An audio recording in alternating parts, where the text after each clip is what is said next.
Ladies and gentlemen,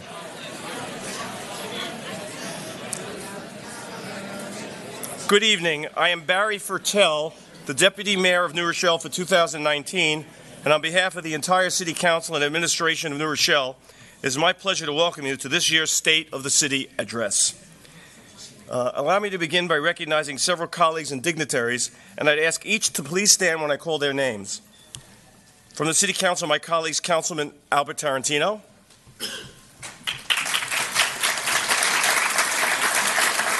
Councilman Jared Rice, Councilman Ivar Hayden, Council members Lou Trangucci and Liz Reed could not join us tonight, but are present in spirit. Our federal, if they're watching, I'm sure they'll appreciate that. Our federal representatives from the Office of U.S. Senator Kirsten Gillibrand, Regional Director Lisa Hofflich and Samantha Espada. From the State Senator Shelley Mayer.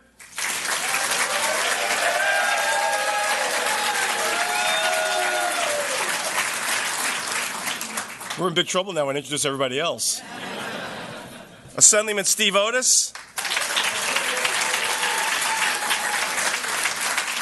And from the Office of the New York State Comptroller, Regional Director Katalin Israelski and Danielle Jones. State Senator Andrea Stewart-Cousins and Assemblywoman Amy Paulin were in Albany today and will be here if they get back in time. From the County Executive George Latimer, is he here?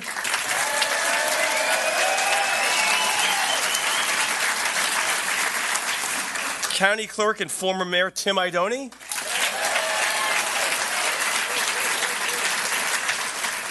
It's going to be tough to get applause songs like that, Noam. County Legislators Catherine Parker and Damon Marr and Terry Clements. From the New Rochelle City School District, Board of Education President Jeffrey Hasty.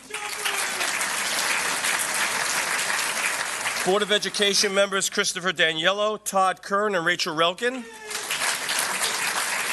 And Interim Superintendent of Schools, Dr. Magda Parvey. From the New Rochelle Public Library, President of the Board of Library Trustees, Charles Burke. Vice President Deirdre Clark. And members Yadira Ramos Herbert, Whitney Barrett, and Sarah Langlois. I should note in previous years, nobody got these kind of applauses when the Deputy Mayor introduced them. As well as New Rochelle Public Library Executive Director Thomas Giaffino. And Public Relations Coordinator, as well as our excellent city historian, Barbara Davis. From the courts, so we have to be very careful on this one, our City Court judges Gail Rice, Susan Kettner, and Anthony Carbone. Justice of the Supreme Court, John Colangelo. And Clerk of the Court, James Generoso. And, of course, City Manager Chuck Strom. I can assure you the City Council will never applaud you like that. City Commissioners and Deputy Commissioners, basically everyone in the second row center, please stand.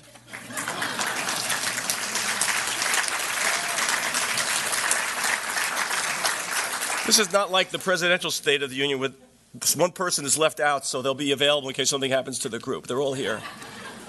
Finally, would all other city employees who are here this evening please stand?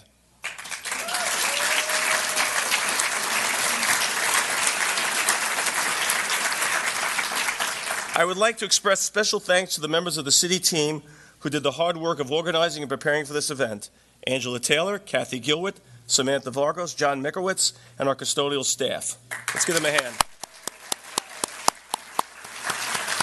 And it's also the volunteers who have helped with everything from service to recycling to ushering this evening. Let me also thank, special thanks, for the eateries from our city who provided food and drink for our Taste of New Rochelle reception earlier tonight. And if I mispronounce some of these names, please forgive me.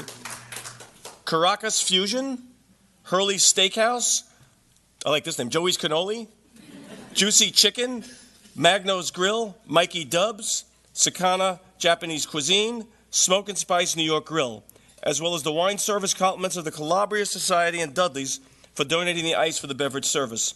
A couple of housekeeping notes. If you have a cell phone, please be sure to silence it. And as in the theaters, you have a candy in a wrapper, please unwrap the candy. And now to begin our program, I invite Councilmember Al Tarantino, my colleague, to lead us in the Pledge of Allegiance. Thank you, Al. Okay, come on up.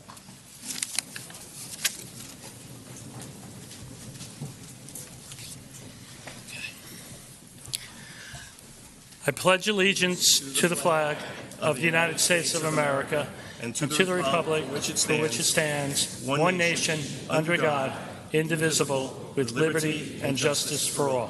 Thank you. You're great. You're great. Thank you, Councilmember Tarantino. And now, without further ado, it is my honor to introduce and present to you the Mayor of the City of New Rochelle, Noam Bramson.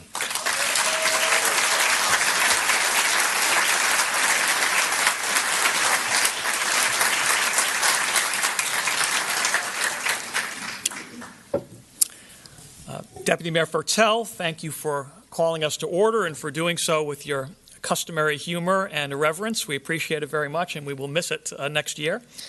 To you and the entire City Council, to the City Manager and administration, to colleagues in government, community leaders, neighbors, and friends, to all assembled here at City Hall and all watching at home, good evening. Please indulge me if I begin this State of the City address on a very personal note.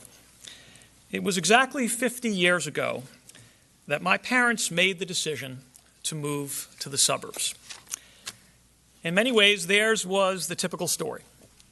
They had raised my 3 older brothers in Washington Heights, and with a 4th on the way, they needed a little bit more space.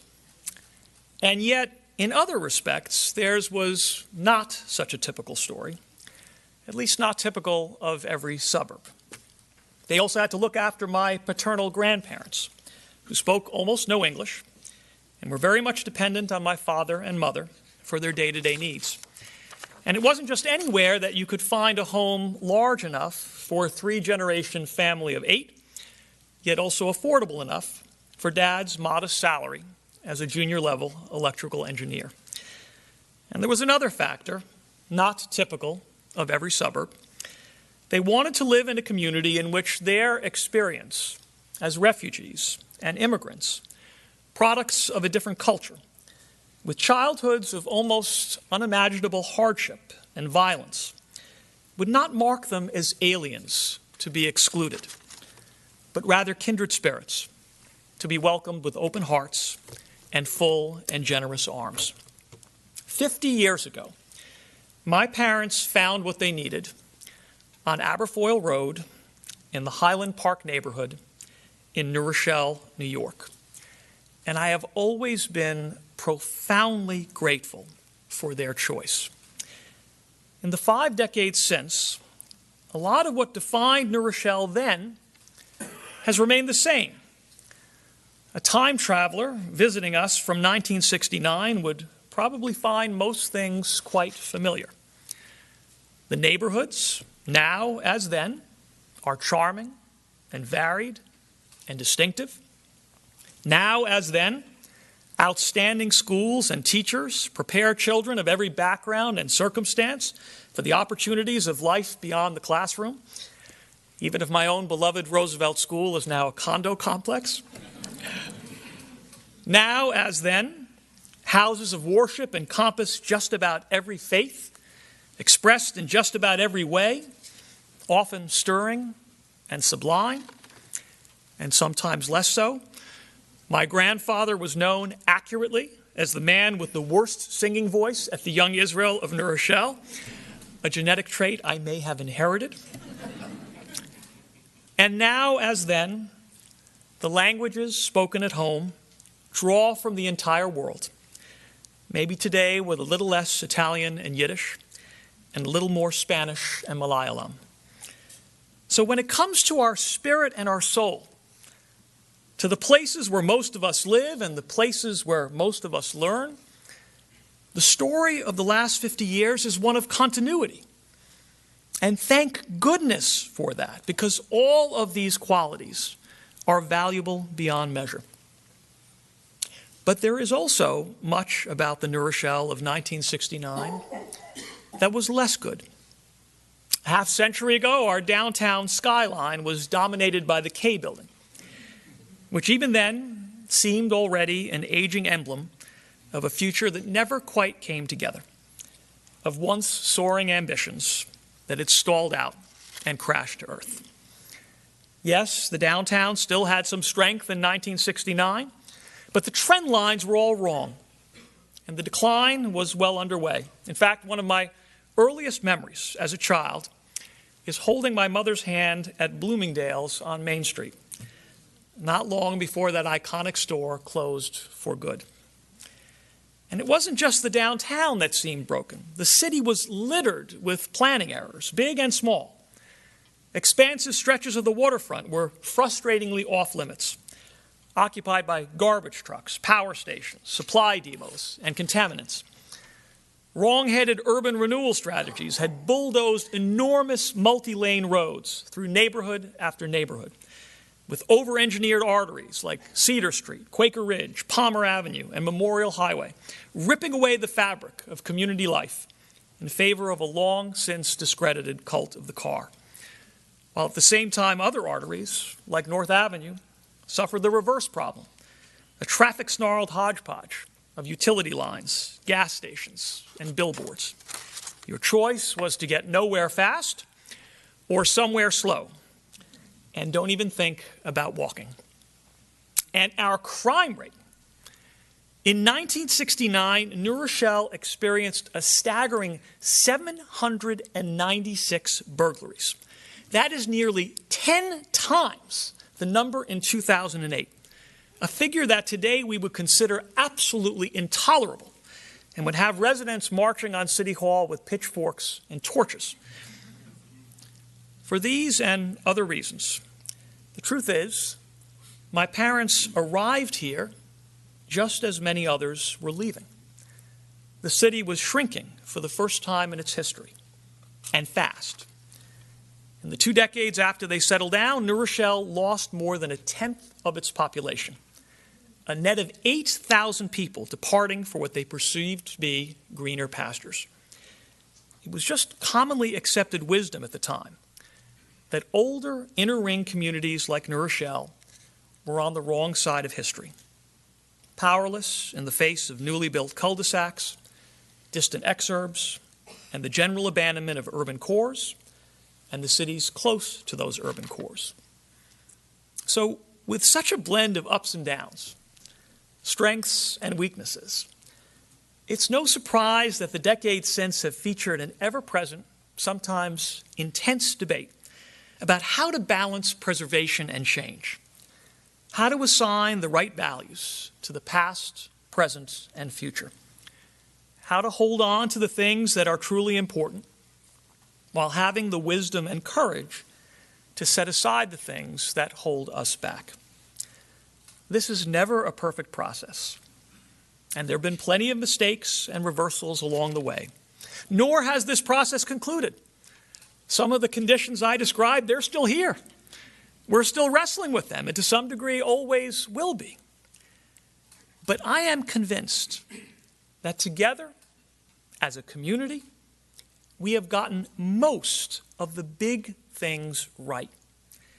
And today, with the perspective of 5 decades, we can be very proud of what New Rochelle has become and where New Rochelle is going. Here is what our time traveler would find.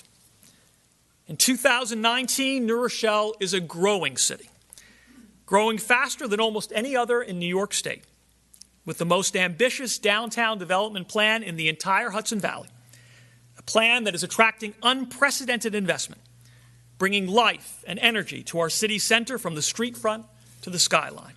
It has been thrilling to see the trajectory of our downtown shift so dramatically from the slow, painful decline I witnessed as a child to the rapid ascent we see today. And while growth brings a host of important planning challenges, which demand and have received our careful attention, how much better it is to live in a place where more people are coming than going. In 2019, New Rochelle is a safe city with the lowest crime rate since the Eisenhower administration. Thank you. Thank you to our first responders, to New Rochelle's finest and bravest for their professionalism and dedication. Thank you to our Youth Bureau for innovative programs that prevent conflict, like North Avenue Outreach, and that build character, like the Strive Leadership Academy. And thank you to our community partners, social service providers, my brother's keeper, and houses of worship, for making sure all of us are guided in positive directions and encouraged to make the most of our lives. In 2019, New Rochelle is a green city, delivering 100% clean electricity through renewable energy certificates, expanding our electric vehicle fleet, planting new trees every year, and launching the first bike share program in Westchester. We're even making this our first reduced waste State of the City address, thanks to DPW and to Anna Giordano, who has been a tireless, sometimes literally unstoppable advocate for waste reduction in our schools and community as a whole. Thank you, Anna. Please take a bow.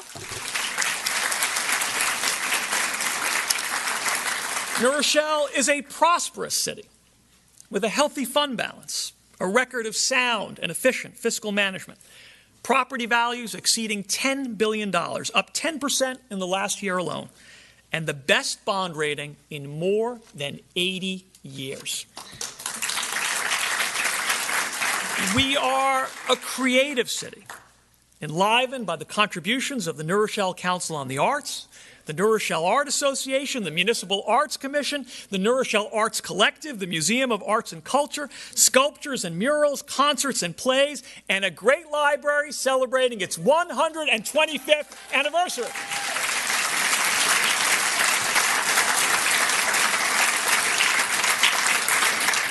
And in 2019, New Rochelle is a responsible city that is making vital and overdue investments in our lakes and waterways, in our roads and bridges, and in our playgrounds and playing fields. From Beachmont Lake to Wilmot Pond to the Hutchinson River, from Lincoln Park to Feeney Park to Flowers Park, from Quaker Ridge Road to Pelham Road to Pryor Manor, and then down to and including the sanitary lines that empty into Long Island Sound, with the biggest capital budget in our entire history. So today, New Rochelle is all of these things and more. And this past year, we received validation of the best kind.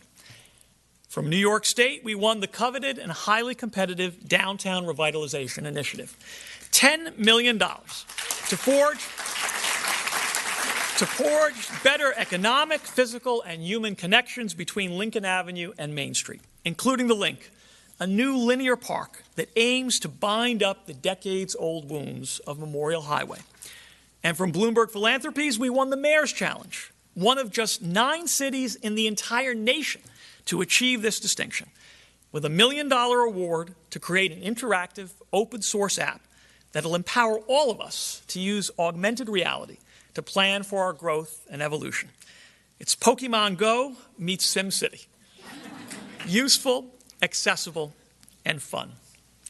So our time traveler from 1969 would discover that the old wisdom, which once consigned cities like ours to the dustbin of history, has been replaced by a new wisdom, a better wisdom, a truer wisdom that sees in such places enormous value and possibility. As we gather this evening in 2019, from Westchester to Albany to Washington, New Rochelle is recognized as a leader and a model, with greater promise and brighter prospects than at any time since my parents first turned the key at 86 Aberfoyle Road. Greater promise and brighter prospects than most of us, maybe all of us, can remember. My colleagues, friends, and neighbors, the state of our city is not just strong. The state of our city is the strongest it has ever been.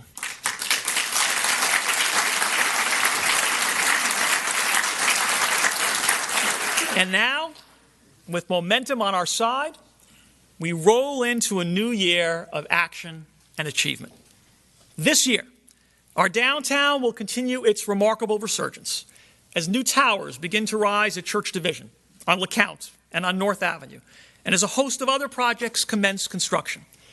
Since adopting our downtown framework, 21 projects have been approved. 5 more have applications pending, and 11 are already in the ground. Even a gas moratorium won't slow us down, as builders and investors, confident in our city's future, forge ahead with sustainable alternatives for heat and power. This year, we'll continue our progress toward a clean, beautiful waterfront that's open to our entire community. A new public works yard is under construction right now at Nardozzi Place, allowing us to relocate our DPW fleet and headquarters from the shoreline. And an environmental review is underway right now for Pratt Landing, which will connect East Main Street to Long Island Sound for the first time, not just in my 50-year life, but for the first time in the life of anyone here. This year, we'll take fresh steps to honor New Rochelle's rich and vibrant history. A committee of community leaders and volunteers, led by Councilmember Tarantino, is examining reuse options for Wildcliff. Our Department of Parks and Recreation is reviewing expressions of interest for the Ward Acres Barn. Our Department of Development is shaping a preservation plan to identify the structures and sites worthy of protection or recognition. And our historic train station is getting a much-needed paint job. This year, we'll formulate a program of implicit bias training for our entire police department, building on New Rochelle's already strong record of supportive police-community relations and demonstrating that effective law enforcement goes hand in hand with fairness and justice for all the residents that we serve. This year, the city will expand its successful branding campaign with new promotional videos and advertisements that celebrate New Rochelle's location, diversity, and spirit. You've seen examples in the hall just outside this chamber.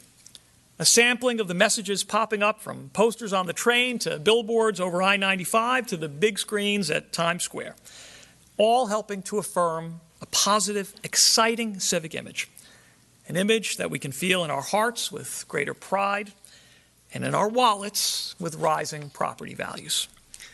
This year, with Jennifer Lancer and our partners at the Chamber of Commerce, we'll continue to welcome entrepreneurs to New Rochelle who see the promise of our city and want this to be the place where they launch their first business. Some of them are here tonight, and I want to introduce them. Meet Jahila Smith. Along with her partner and fiancé, Fitz Blair, Jahila just opened Smoke and Spice on Anderson Street. And in a mere 2 months, they've already acquired a devoted following for their Caribbean-American cuisine. Jahila's no stranger to the neighborhood. She spent 17 years around the corner working at Monroe College. But this is her and Fitz's first time venturing out on their own, with all the excitement and risk and hard work that comes with taking the leap. And we are thrilled that they chose to plant their flag here. Jahila, would you please stand? And by the way, they are doubling down on New Rochelle because Jahila and Fitz also just bought a home here too. So thank you, Jahila, and good luck. Meet Julio Ramirez, who last summer, after 12 years working for others in the insurance industry, opened his own agency, Brightway, on North Avenue. And he didn't pick New Rochelle by accident. According to Julio, the market is ideal, travel is easy from his home in New York City, and he's thrilled with all the development that's day by day improving the business climate and bringing customers to his door. Julio, please stand. Your success will be our success. Congratulations. And meet Govinda Raghubar, who opened Encore Esports on Main Street last May. Govinda's homegrown, a longtime New Rochellian. His partner, Ryan O'Hara, is a Boston transplant. They met through their shared passion for gaming, and they had the vision to see opportunity in a booming field with a growing market of hundreds of millions of video game players.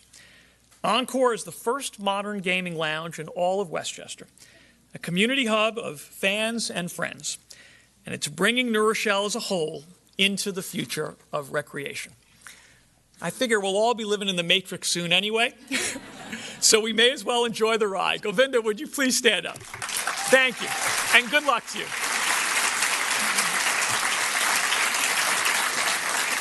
As we attract new business owners this year, we'll also do even more to welcome artists and artisans, performers, and creative technologists from all over our region. At our new Black Box Theater, we'll finalize a partnership with Via New Rochelle to bring first-class international talent to a new performance and display venue right on Main Street. On Burling Lane, we'll complete New Row Studios, a 6-story, 73-unit apartment building designed specifically for artists and composed entirely of affordable studios, together with shared performance, display, and workspace, where up-and-coming artists on a limited income can find a home, begin a career, and make a life. At the just completed 360 Huguenot Tower, this very day, in partnership with RXR, we are launching a contest which offers a brand new luxury studio apartment rent-free for an entire year. The contest is open to artists who are either living in or want to move to downtown New Rochelle. To enter, visit ideallynewrochelle.com and upload a short video on why you and New Rochelle are an ideal match. And finally, at the Idea Lab above the train station, sponsored by the New Rochelle Bid, we're welcoming 3 new fellows, Chris Logan, Hanny Ahern, and Michael Clemo. Chris is a painter and muralist looking to translate his traditional body of work into new mediums, specifically augmented and virtual reality, and is excited to engage with New Rochelle residents. Hanny has been collaborating with a professional dancer who was raised in New Rochelle, recording the dancer's movements using motion capture technology. And Michael is a conceptual sound artist whose installations and performances use field recordings, photographs, and objects to engage the audience through listening as a creative act. He'll be utilizing 3D audio to create a more complete virtual reality experience. I didn't write any of that stuff. Chris, Hanny, and Michael, please stand.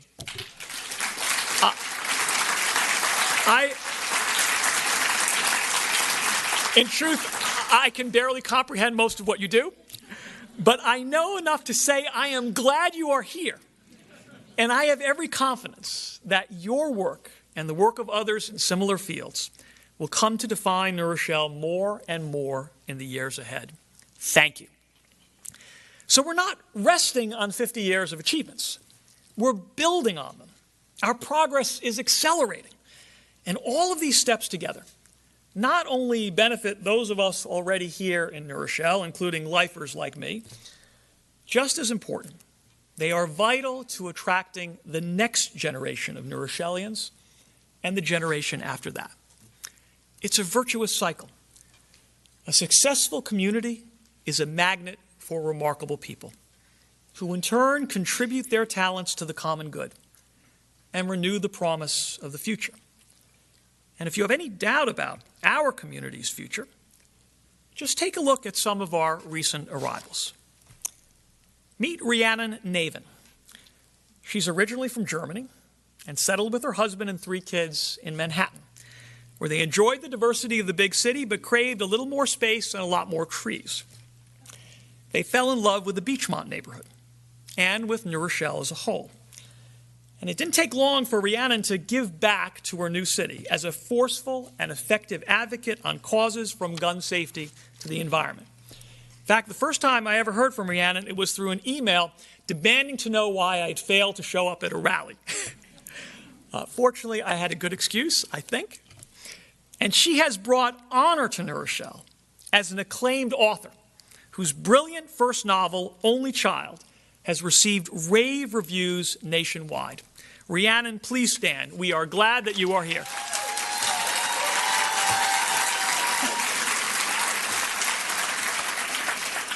Recent arrivals like Molly Schultz-Hafid. And I love the story of how Molly got here. She and her husband Faisal were living with their daughter in Brooklyn when dear friends already in New Rochelle, Lainey Romero-Alston and Domenico Romero, suggested they consider moving up north. Lainey and Domenico drove Molly all around town, introduced her to neighbors, sang the praises of New Rochelle, and then, in a twist of fate you can't make up, the house right next door to the Romeros on Clinton Avenue came on the market. And that's where Molly and her family are today, already in a short time making a big difference. Molly has a 20-year professional background in philanthropic grant-making, with a special focus on advocating for civic engagement among immigrant communities throughout the United States. She's put that experience to work for us as the vice chair of my advisory committee on immigrant affairs. She's a strong advocate for public education. And as the cherry on the sundae, to complete a picture of all-American goodness, Molly's the Scout co-leader for Brownie Troop 2692. And now there's even a coda to this story because Molly, not to be outdone, paid it forward and brought yet another friend to New Rochelle, Christina Jimenez, who settled in the North End with her partner Walter. Christina is the co-founder and executive director of United We Dream and was one of the national advocates who helped create the DACA program. For her work at the ripe old age of 33, Christina was awarded a MacArthur Fellowship, the so-called Genius Grant, one of the most prestigious honors in the world. And thanks to Lainey and Domenico, and then Molly and Faisal, Christina and Walter are all ours. Let me ask a lot of them to stand, please.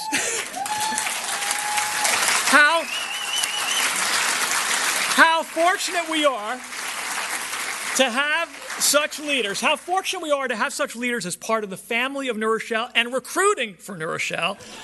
At the very least, they deserve some sort of commission on the home sales. I'm not done. Look at recent arrivals like Iris Rosario. Now, maybe I am including Iris a little prematurely because she's actually still in the process of looking for a home in New Rochelle as she moves down from Briarcliff Manor, but it sure feels like she's here already. Iris is the administrator of the Women, Infants, and Children program at Montefiore. She's a member of the local planning committee for the DRI, and she co-chairs the team working on preschool preparation with My Brother's Keeper, an amazing range of social and civic contributions that touch literally hundreds of lives. And by the way, let's do a quick tally of those three organizations. Montefiore just received a $44 million grant to upgrade their entire campus. The DRI delivered $10 million in state money to New Rochelle. And the city and the school district just doubled our joint financial contribution to My Brother's Keeper. So Iris seems to be kind of like a human lottery ticket for any organization with which she is associated, which got me thinking. Katie and I are expecting tuition bills just around the corner. So Iris, if your home search doesn't work out, you can feel free to move in with us. Iris, would you please stand so we can acknowledge you?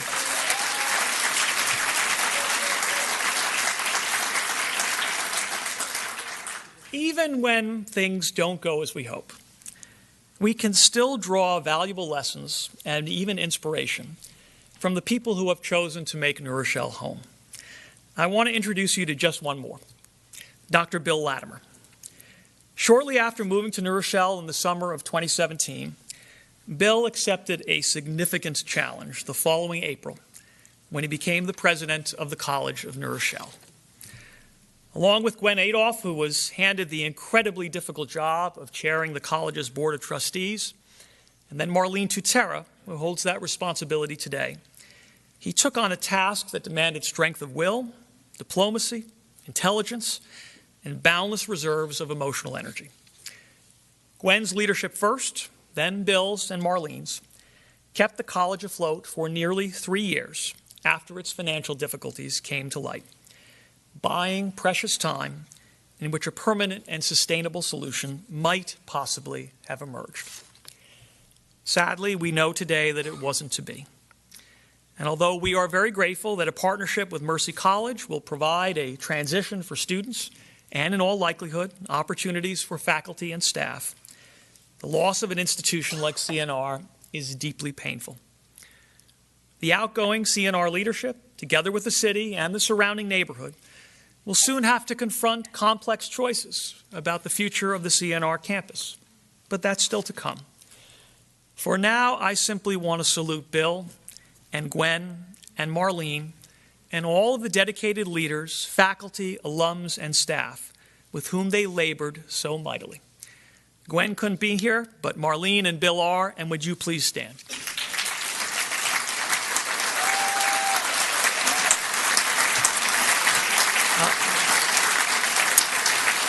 Let's never forget, a noble task performed with honor and skill is no less noble for falling short of its goal. And a bad situation would have been far, far worse if Bill Latimer and Gwen Adolph and Marlene Tutera had chosen to live anywhere other than New Rochelle. And we thank you. So why have I introduced all these people, aside from the fact that I like them? It's because their presence here says something about New Rochelle. When the Rhiannons and Mollys and Irises and Bills of the world, and thousands others like them, make the choice to be part of our city, it tells us we're doing something right. They demonstrate, in the most compelling and human terms, that all the actions I've mentioned, all the accomplishments, all the plans, add up to a healthy and strong city with every prospect of a future that is healthier and stronger still. And to be very clear, I'm not claiming that these are my actions and accomplishments alone, or the city managers, or any single person's. They are the product of teamwork. All of us working together, rowing in the same direction, putting aside ego to focus on what's right for all of New Rochelle. So in this spirit, I want to ask every member of the City Council to please stand so that we can recognize their efforts. Please stand. Lou Trangucci, Al Tarantino, Jared Rice, Ivar Hayden, Barry Fertel, and Liz Freed.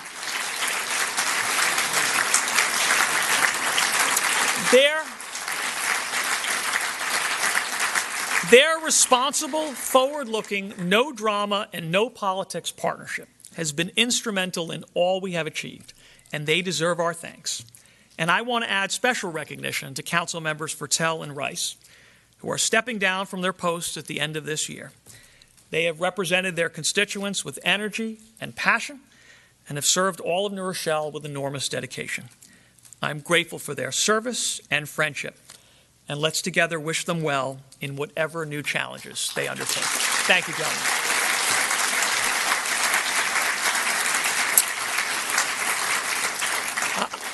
I made the case tonight that New Rochelle's fortunes are on the rise, that the state of our city is historically strong, and I believe that with all my heart.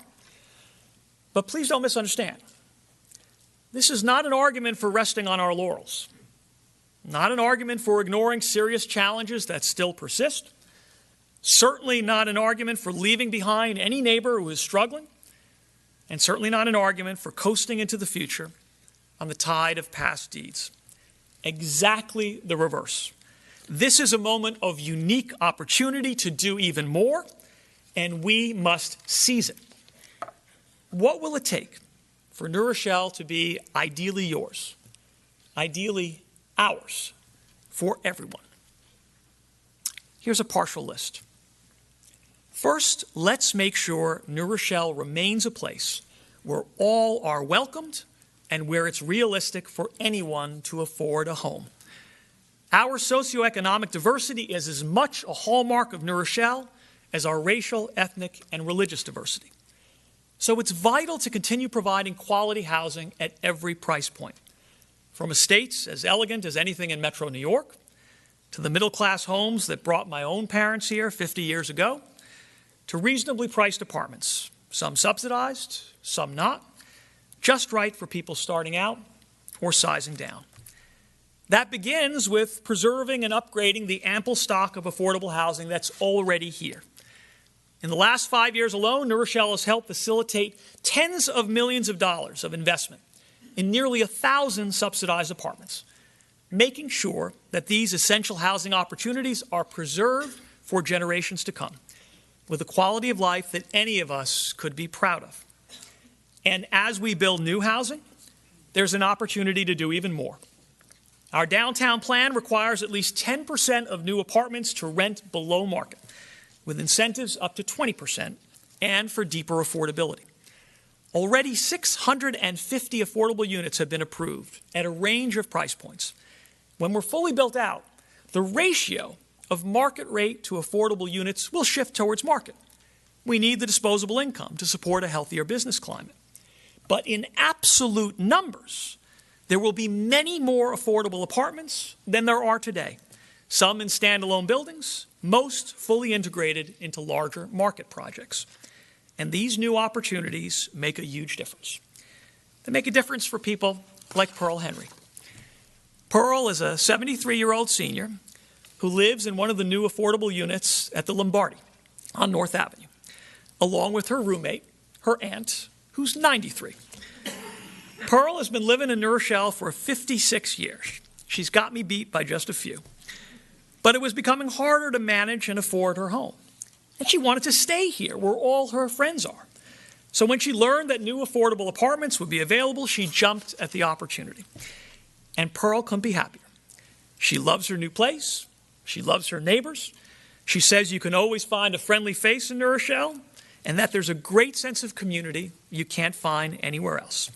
She even loves the trash chute. No more lugging the garbage out to the curb. And of course, Pearl's experience is just one of hundreds. When cops and firefighters, sanitation workers and civil servants, teachers, social workers, and laborers can find homes in the same communities they serve, all of us are better off. When young people just starting out can stay in the communities where they were raised, all of us are better off. And when empty nesters can stay in the communities where they have lifelong friendships, all of us are better off. We are a better city because people like Pearl Henry can stay. Pearl, would you please stand up?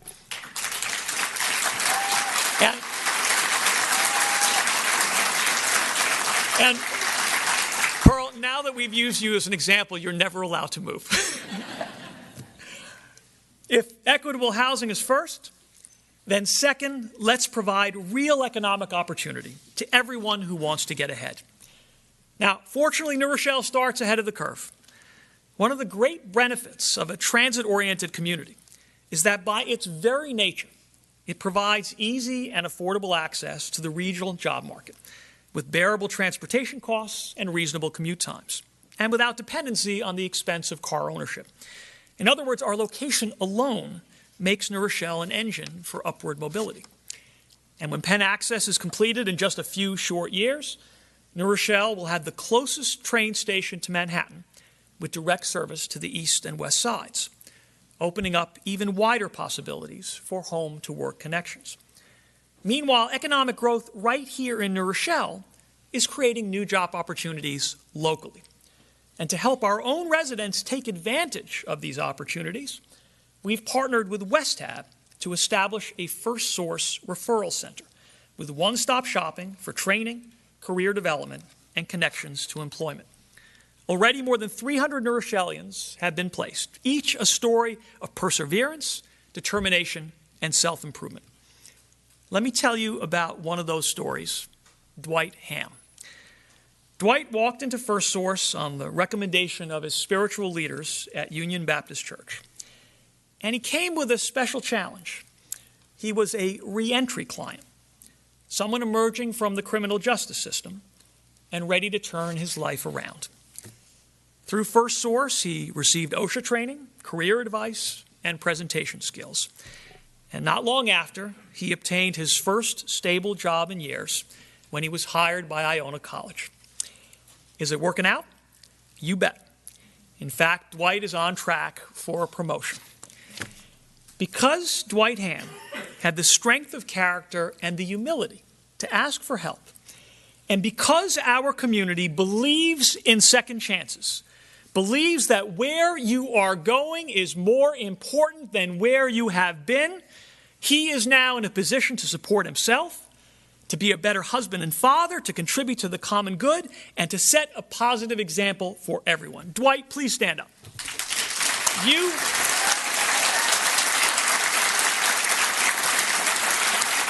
You have earned this success. We are proud of you, and we want more people like you to have a real opportunity to succeed. Thank you. Third,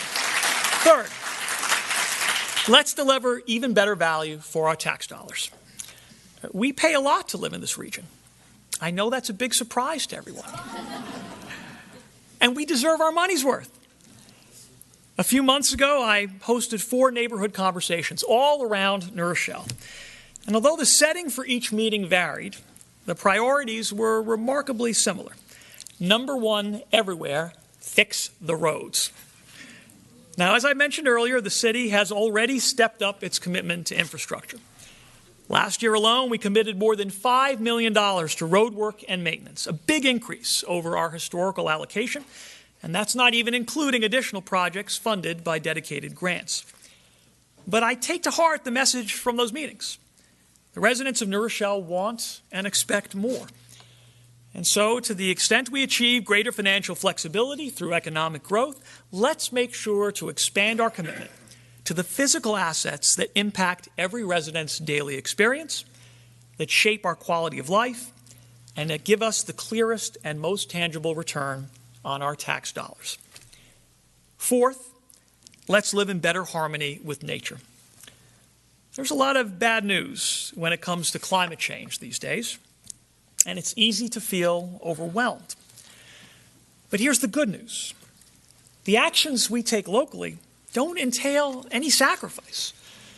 Quite the reverse. They are positive and beneficial on their own terms. By introducing community solar at a new Remington Boys and Girls Club, part of our DRI application, we not only bring clean energy production to New Rochelle, we also cut operating costs for one of New Rochelle's essential service organizations and return cheap renewable energy back to the grid for all of us. By taking full advantage of the New Rochelle Energize program, we not only reduce our individual consumption of fossil fuels, we also make our homes more comfortable year-round and cut our monthly utility bills. Log on to energizeny.org to learn more. By planting more trees, we not only reduce the urban heat island effect and soak up CO2, we also add to the beauty and graciousness of our neighborhoods and bolster our home values. Visit the city website, newrochelleny.com, to order your own free tree with 7 species to choose from. Katie and I are looking forward to our new cherry tree this spring.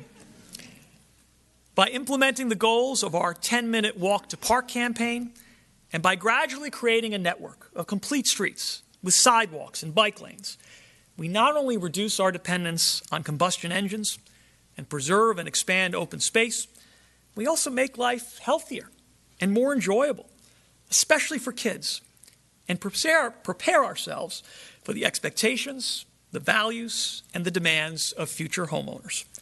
By the way, this year we will augment our bike share program with electric scooters. You saw one outside, and they are a ton of fun. By measuring our own greenhouse gas emissions more effectively, we not only provide a benchmark for measuring progress on climate challenges, we also introduce the rigor of data collection and data-informed decision-making to local government as a whole. And by strengthening our partnership with Sustainable Westchester, which has been such an effective advocate and sponsor of regional environmental initiatives, we not only take advantage of specific programs related to electric vehicle purchases, community choice aggregation, geothermal heating, and more, we also strengthen intermunicipal partnerships that improve efficiency and collaboration across the board. None of these steps are remotely adequate substitutes for national and global action in the face of an ever more urgent emergency. But they do align our city with countless others that are equally committed to meeting this challenge, including the 3,500 organizations that have said we are still in the Paris Climate Accord.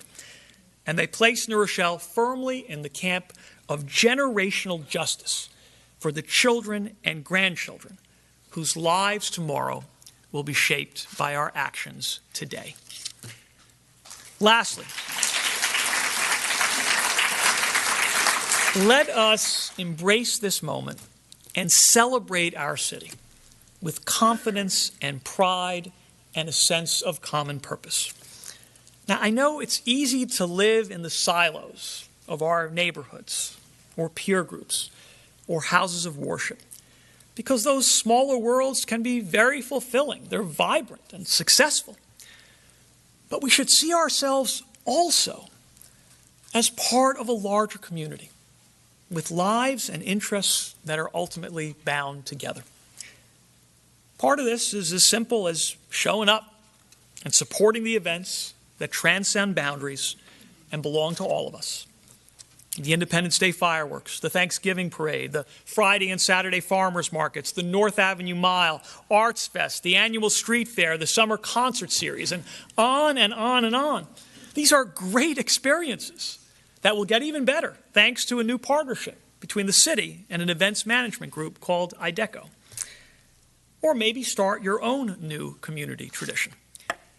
Just look at the example of the Pain to Pain Half Marathon, which in the last decade has grown into a joyful event, attracting about 1,000 runners to the Colonial Greenway, all thanks to the singular vision and determination of Eric Turkowitz. Eric, would you please stand?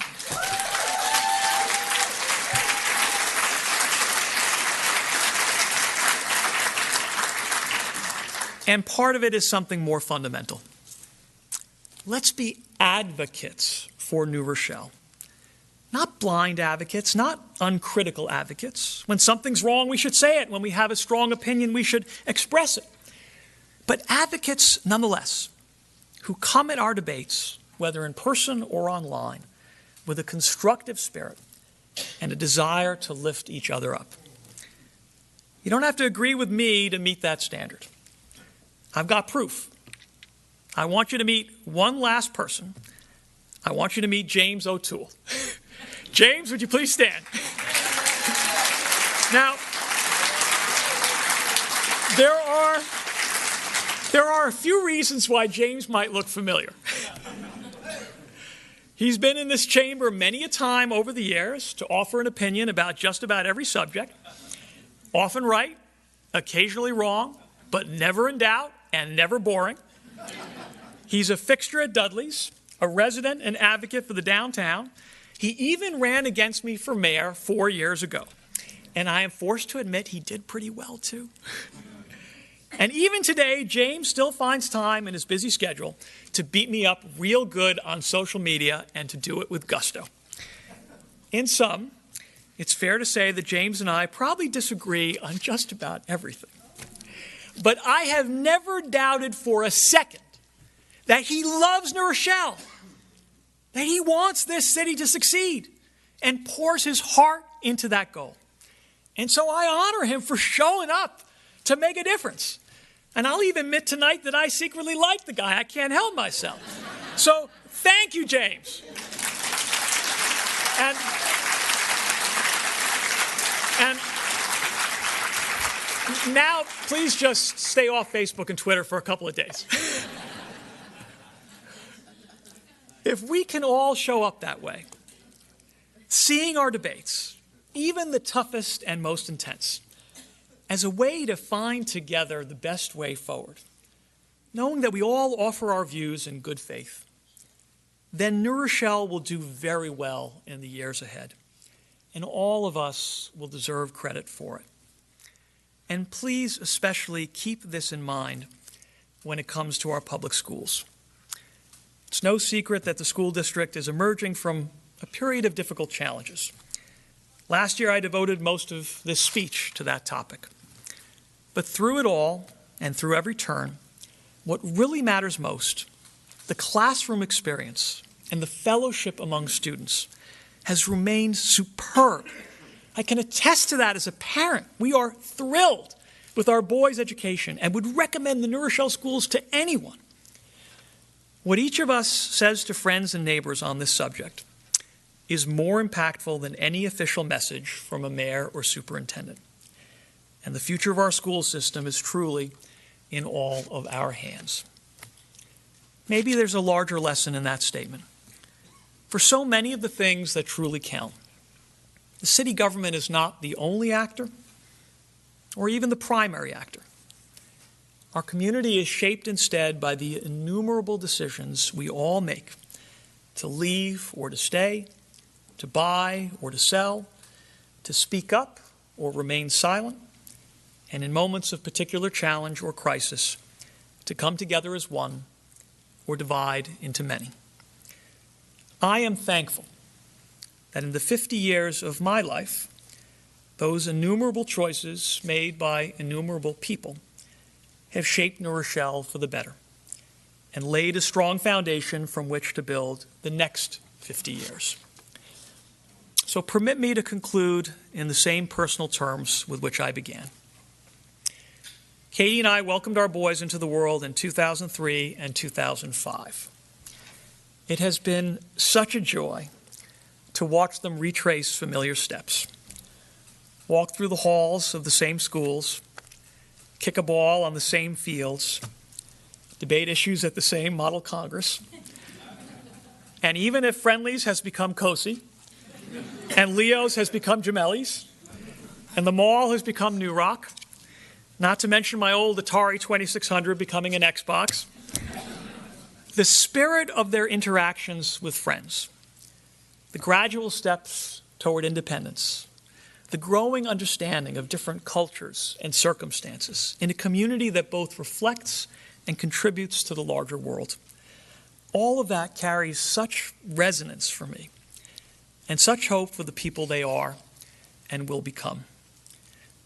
They won't reach their own half-century marks until 2053 and 2055. And so maybe it's a little early to make decisions about where they'll be living then. Every child deserves to find their own path in life.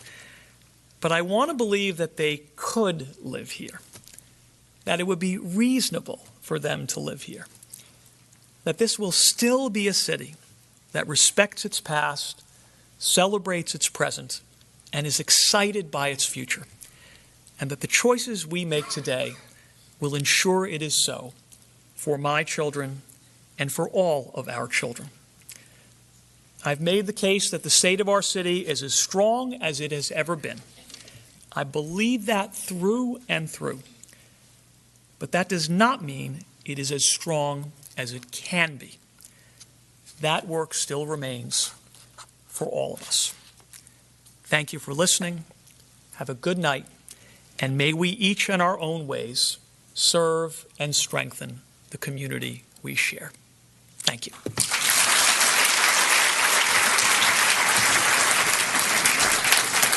Thank you. Thank you very much. Thank you. Thank you.